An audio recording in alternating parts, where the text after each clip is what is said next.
Nas profundezas geladas dos Montes Urais, um mistério aguarda, congelado no tempo e envolto em neve.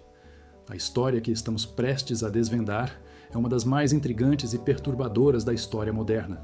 Um enigma que desafia a lógica e perturba a razão, conhecido como o Incidente do Passo Dyatlov. Em 1959, 9 esquiadores experientes, liderados pelo carismático Igor Dyatlov, embarcaram em uma expedição ambiciosa. Seu objetivo era cruzar as vastas e impiedosas montanhas do norte dos Urais, uma jornada que deveria testar seus limites e coroar sua destreza. Eles eram jovens, cheios de vida e otimismo, e documentavam cada passo com suas câmeras, sem saber que estavam registrando os últimos dias de suas vidas. A equipe era composta por estudantes e graduados do Instituto Politécnico dos Urais, todos com vasta experiência em esqui e montanhismo. O plano era audacioso. Uma rota de dificuldade máxima, um desafio que poucos ousariam enfrentar no coração do inverno russo. Suas últimas fotos os mostram sorrindo, construindo abrigos de neve e desfrutando da camaradagem em meio à vastidão branca. A comunicação era esporádica, mas esperavam-se notícias deles em 12 de fevereiro, quando deveriam chegar a um assentamento. Quando essa data passou sem qualquer contato, o alarme foi disparado. O silêncio que se seguiu não era o silêncio pacífico da montanha, mas o presságio de algo terrível. Equipes de busca foram rapidamente mobilizadas. Aviões sobrevoaram a área e voluntários patrulharam as encostas geladas. A esperança começava a esvanecer à medida que os dias se transformavam em semanas. Então, em 26 de fevereiro, o impensável aconteceu.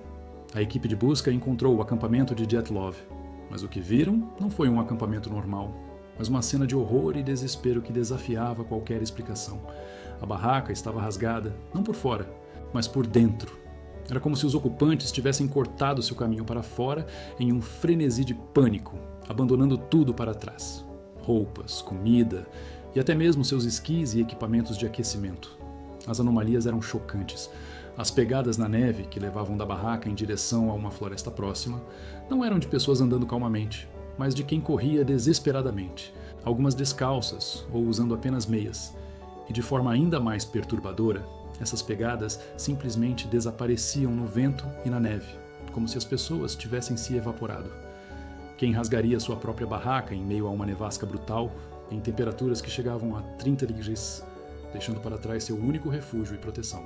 Que tipo de ameaça poderia ter impulsionado esses esquiadores experientes a uma fuga tão desordenada, sem tempo sequer para se vestir adequadamente? Este cenário macabro foi apenas o começo de um mistério que perdura por décadas, alimentando teorias e especulações. O que aconteceu naquela noite fatídica no Passo Dyatlov? Uma avalanche, um ataque animal, uma conspiração militar ou algo ainda mais inexplicável? As evidências iniciais gritam por uma resposta que a ciência e a razão têm lutado para fornecer. Os pertences deixados para trás, o corte na barraca, as pegadas que sumiam, tudo isso forma um quebra-cabeça cujas peças não se encaixam. Este vídeo irá mergulhar fundo nas entranhas deste mistério, explorando as teorias mais plausíveis e as evidências mais intrigantes.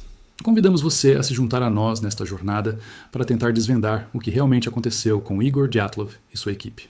Antes de continuarmos, inscreva-se no canal e diga-nos nos comentários de onde você está assistindo. Prepare-se, porque o que descobriremos pode mudar sua percepção sobre o desconhecido. A descoberta da barraca rasgada foi apenas o prelúdio de um horror ainda maior. Semanas após o achado do acampamento, os primeiros corpos da equipe Dyatlov começaram a surgir, espalhados pela encosta gelada. 2 deles foram encontrados a cerca de 1,5 km da barraca, perto dos restos de uma fogueira improvisada, seminu e congelados até a morte. Mais tarde, outros 3, incluindo Igor Dyatlov, foram localizados entre a fogueira e a barraca, como se estivessem tentando desesperadamente retornar ao seu refúgio. A cena era desoladora. Corpos rigidamente congelados, com expressões de terror gravadas em seus rostos, vestidos de forma inadequada para o frio extremo de 30 degrees. Alguns estavam descalços, outros usando apenas uma meia ou um sapato. A autópsia desses primeiros corpos revelou a causa oficial da morte como hipotermia, o que por si só não seria incomum em tal ambiente. No entanto, as circunstâncias que levaram a essa hipotermia eram profundamente perturbadoras. Não havia sinais de luta externa ou ferimentos óbvios que justificassem a fuga desesperada. O mistério se aprofundava a cada nova descoberta. Meses depois, em maio, quando o degelo permitiu o acesso a uma ravina profunda, os 4 corpos restantes foram encontrados. E foi aqui que o mistério se transformou em algo verdadeiramente inexplicável. Os ferimentos eram chocantes. 4 dos esquiadores apresentavam traumas internos graves, mas sem quaisquer marcas externas de violência. Lyudmila Dubinina, por exemplo, tinha múltiplas costelas fraturadas, indicando uma força imensa, comparável à de um acidente de carro. Semyon Zolotaryov e Nikolai Thibault-Brignoles sofreram fraturas cranianas severas, também sem sinais externos de impacto. Não havia hematomas, escoriações ou arranhões na pele que pudessem explicar a brutalidade desses ferimentos internos. Era como se tivessem sido esmagados por dentro. Além dos ferimentos internos, outros detalhes bizarros emergiram. Lyudmila Dubinina foi encontrada sem a língua, os olhos e parte dos lábios. Um detalhe que alimentou as teorias mais sombrias. A pele de alguns dos corpos apresentava uma coloração alaranjada ou marrom avermelhada incomum. E seus cabelos estavam grisalhos apesar da idade jovem.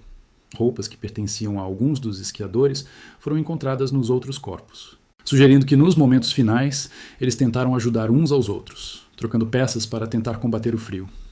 O contexto político da União Soviética em 1959 era de Guerra Fria intensa, um período marcado por sigilo governamental, paranoia nuclear e uma profunda desconfiança em relação a qualquer informação que pudesse comprometer a imagem do Estado. Essa atmosfera de mistério e censura oficial contribuiu significativamente para a proliferação de teorias da conspiração em torno do incidente de Dyatlov. Qualquer incidente inexplicável era rapidamente abafado ou mal explicado, alimentando a crença de que o governo estava escondendo algo.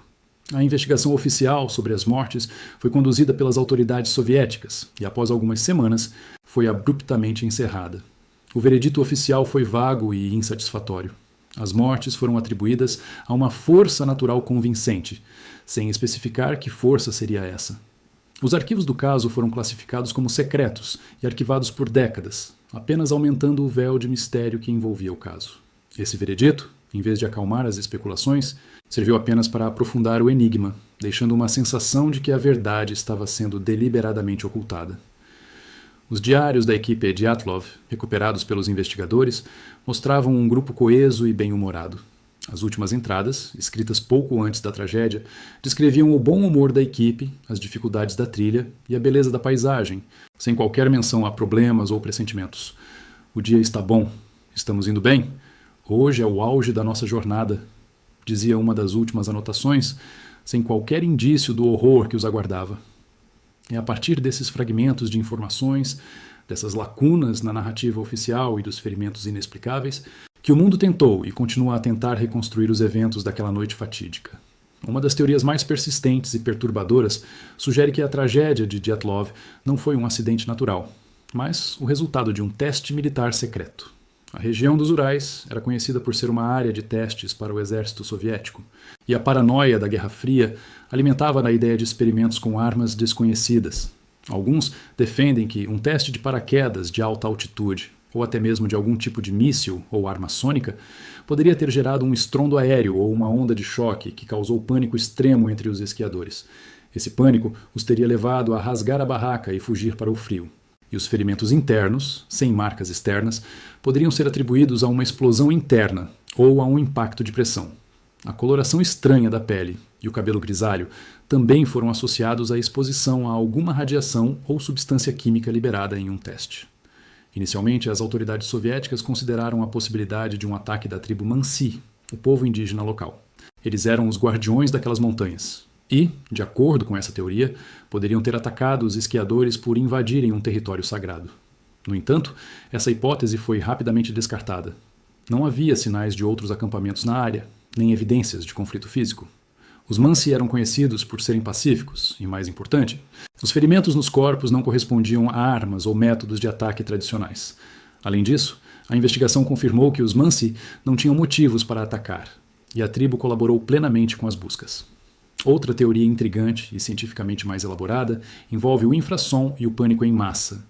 O infrassom são ondas sonoras de baixa frequência, inaudíveis para o ouvido humano, mas que podem causar efeitos fisiológicos perturbadores, como ansiedade, náuseas, desorientação e até mesmo alucinações.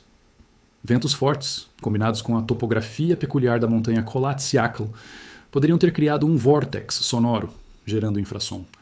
Sob a influência dessas ondas, a equipe Dyatlov poderia ter experimentado um pânico irracional e incontrolável, levando-os a fugir da barraca em desespero, sem avaliar os riscos do frio extremo. Os ferimentos internos poderiam ser resultado de quedas em rochas ou do impacto de serem jogados contra o terreno durante o estado de pânico e desorientação. A hipótese de um ataque de animais selvagens, como ursos, foi outra explicação considerada. No entanto, as evidências não se alinhavam. Animais deixariam marcas de garras e mordidas, que não foram encontradas nos corpos. Além disso, os ferimentos internos maciços e a forma como a barraca foi rasgada não são consistentes com um ataque animal, que os forçaria a fugir de forma tão desordenada, abandonando seus suprimentos. E claro, não podemos ignorar a mais enigmática de todas as teorias, a da luz estranha. Relatos de moradores locais e de outros grupos de esquiadores na região, na mesma noite, mencionaram luzes laranja e esferas luminosas voando no céu. Essas observações, embora não confirmadas oficialmente, alimentaram teorias de OVNIs ou de algum fenômeno atmosférico desconhecido que poderia ter causado a tragédia. A coloração incomum da pele dos corpos foi, por vezes, associada a uma exposição a alguma energia ou radiação de origem não terrestre. O legado do mistério Dyatlov persiste. Mais de 6 décadas depois, a tragédia continua a fascinar e intrigar, desafiando a lógica e a ciência. A ausência de uma explicação única e totalmente satisfatória, combinada com o sigilo inicial da investigação soviética, garantiu que o caso permanecesse como um dos maiores enigmas do século XX. Cada nova investigação, cada documentário, cada livro tenta desvendar o quebra-cabeça, mas a verdade final parece sempre escapar. Para nós, o que resta é a reflexão. O que você acredita que aconteceu naquela noite? Foi uma força da natureza incompreensível? Um experimento militar oculto? Ou algo ainda mais além da nossa compreensão? O caso Dyatlov nos lembra da fragilidade da vida humana diante do desconhecido e da persistência da busca por respostas, mesmo quando elas parecem inatingíveis. Talvez, em última análise, o verdadeiro mistério não seja apenas o que matou a equipe Dyatlov, mas por que a humanidade se sente tão compelida a desvendar os segredos mais sombrios da história. Compartilhe suas teorias nos comentários e junte-se à discussão sobre este enigma que se recusa a ser esquecido.